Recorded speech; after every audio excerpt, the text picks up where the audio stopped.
Assalamualaikum warahmatullahi wabarakatuh. Alhamdulillah, salatu wassalamu ala rasulillah. Fanifillah. Sini kami akan menampilkan satu buah video yang dimana menurut kami ini adalah satu pernyataan ataupun ceramah yang menurut kami tidak ada landasan hukum ataupun dalil yang dikemukakan oleh Farhan Abu Furaiha, di mana Farhan Abu Furaiha ini dia sudah berdusta. Kalau ini perkataan dia tidak menukil daripada Al-Quran dan hadis ataupun perkataan ulama, para sahabat, para tabi'in, maka ini dia sudah berbohong pada jemaahnya. Maka ikhwani fillah, di mana beliau mengatakan hukum setelah kesyirikan itu yang kedua adalah bid'ah, yang ketiga adalah kemaksiatan. Setelah kami cari landasan hukum melalui hadis Rasulullah SAW, di dalam kitab Bukhari ada satu buah hadis yang dimana hadis tersebut tidak berkata seperti itu. Maka apabila kita merujuk kepada satu buah hukum tadi, kalau enggak Al-Quran dan hadis, maka Farhan Abu Furaiha ini sudah berdusta. Kalau dia menggunakan perkataannya sendiri berarti dia sudah berdusta kepada jemaahnya. Tapi kalau dia bilang ini menukil daripada hadis, sementara Rasulullah tidak ada berkata seperti itu, berarti ini adalah perkataan dusta, hadis palsu yang dibuat-buat oleh Farhan Abu Furaiha. Bagaimana ikhwani fillah? Ini dia video Farhan Abu Furaiha biar ikhwani fillah bisa jelas melihatnya. Haram. Sekarang bid'ah haram apa enggak? Haram. Bahkan lebih haram bid'ah dari perbuatan maksiat dalam Islam. Bid'ah adalah dosa nomor 2 setelah syirik. Dosa nomor 2 dalam Islam setelah syirik itu bid'ah. Setelah itu baru maksiat. Baik wanifillah, sudah kita dengar tadi bagaimana Farhan Abu Furaiha mengatakan dosa setelah kesyirikan yaitu adalah bid'ah, kemudian kemaksiatan. Di sini merupakan satu narasi yang dibangun oleh Farhan Abu Furaiha, perkara bid'ah itu merupakan dosa terbesar setelah kesyirikan. Disinilah yang kami katakan bahwasanya Farhan Abu Furaiha telah berdusta. Entah dia berdusta menurut dia sendiri, dalam perkataan dia sendiri, maka itu hukum terbeban oleh dirinya sendiri.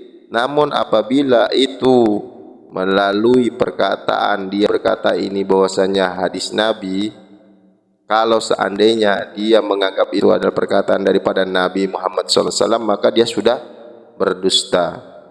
Kenapa kami mengatakan bisa begitu? Karena di dalam satu riwayat kita bisa melihat bahwasanya Rasulullah SAW ini pernah bersabda di dalam Sahih Bukhari seperti yang kita lihat di layar. An Abi Bakra an Abihi radhiyallahu anhu qala Nabi sallallahu alaihi wasallam, dari Abi Bakra, dari bapaknya radhiyallahu anhu, dari Rasulullah sallallahu alaihi wasallam bersabda, ala unabbiukum bi akbaril kabair, maukah aku beritahu kepadamu, maksudnya di sini adalah untuk para sahabat Nabi, dosa-dosa yang paling besar. Salasan, Rasulullah mengulangi sebanyak 3 kali. Qalu bala ya Rasulullah. Kemudian para sahabat menjawab, tentu ya Rasulullah. Qala, sabda Rasulullah sallallahu alaihi wasallam, al-isyraku billah. Maka janganlah sesekali menyekutukan Allah. Wa uququl walidaini. Yang kedua yaitu janganlah durhaka kepada kedua orang tua. Wajalasa muttaqian faqala, dan Rasulullah ini duduk sembari bersandar, kemudian melanjutkan sabdanya, ala wa qawlu zuri, qala fama zala yukarriruha hatta qulna laitahu sakata. Setelah beliau bersandar, kemudian beliau mengatakan, janganlah kalian berdusta serta menjadi saksi palsu.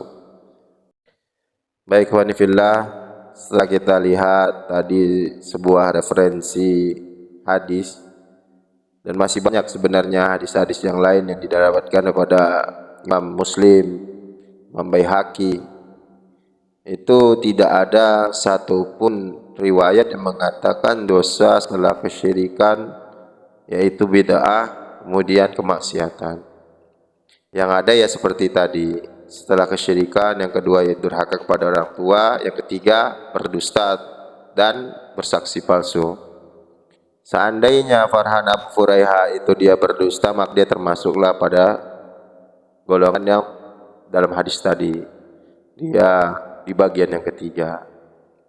Apabila dia mengatakan itu hadisnya daripada Rasulullah, sumbernya yang berkata Rasulullah, namun kenyataannya tidak ada hadisnya, maka kembali lagi kepada hadis Rasulullah, barang siapa yang berdusta atas namaku, maka ditempatkan dia ini ada satu tempat di dalam nerakanya Allah. Ya, mudah-mudahan video yang singkat ini bermanfaat bagi kita, semakin terbuka wawasan kita melihat kebenaran yang benar seperti apa. Dan jangan lupa untuk selalu berdoa kepada Allah agar diberi keistiqomahan, diberi kekuatan untuk mengamalkan agama secara sempurna. Mudah-mudahan video yang singkat ini bermanfaat bagi kita semua. Assalamualaikum warahmatullahi wabarakatuh. Tidak banyak kisah yang tidak jelas. Kalau antum mendapatkan dai yang dalam kajiannya banyak menyampaikan kisah-kisah yang enggak jelas, yang sumbernya bukan Al-Quran, bukan pula hadis-hadis Nabi SAW, bukan pula dengan riwayat-riwayat yang jelas, ya, itu disebut dengan qassas. Dan dai yang seperti ini memang mudah laris dan mudah laku, ya.